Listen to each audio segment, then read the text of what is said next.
number 4 was about drawing a pie chart.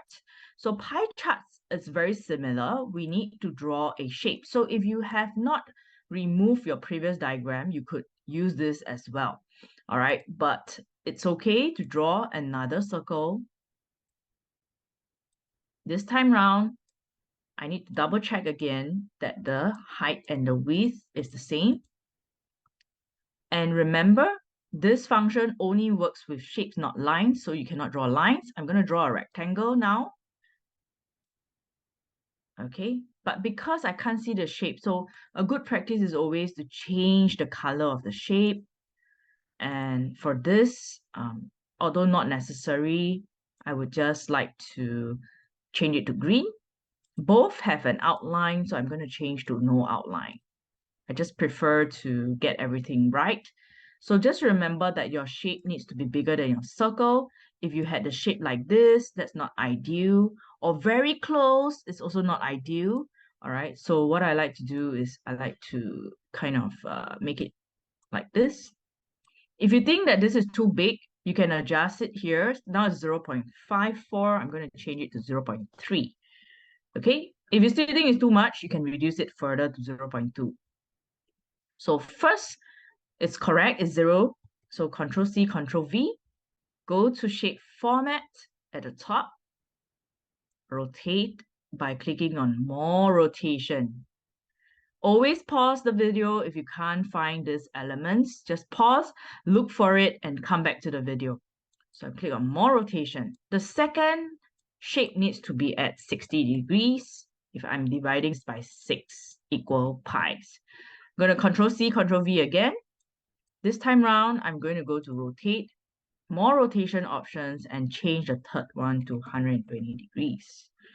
Okay, you can select all. The easiest and fastest way is to go to your keyboard, click on Control and A. And now I need to go to Arrange, Align, Center, Arrange, Align, Middle. Okay, I'm going to duplicate this just to help you see what we're doing. So if you remember as well during the workshop, merge shapes only work, right, when it is shapes. Okay, so what I'm going to do is I'm going to subtract all this. Okay, so Control A will select everything in sequence if you drew the shape as per my sequence, which is the yellow circle first, and then the 3 different rectangular green shapes. Just did a Control A on my keyboard, and everything is being selected. I click on Shape Format, click on Merge Shapes, and subtract. Now, once I subtract, this is one shape only. So merge shapes can no longer be triggered. So what I need to do is to draw a random shape at the side. Click on this yellow diagram, the pie, because I want to have the pie separate.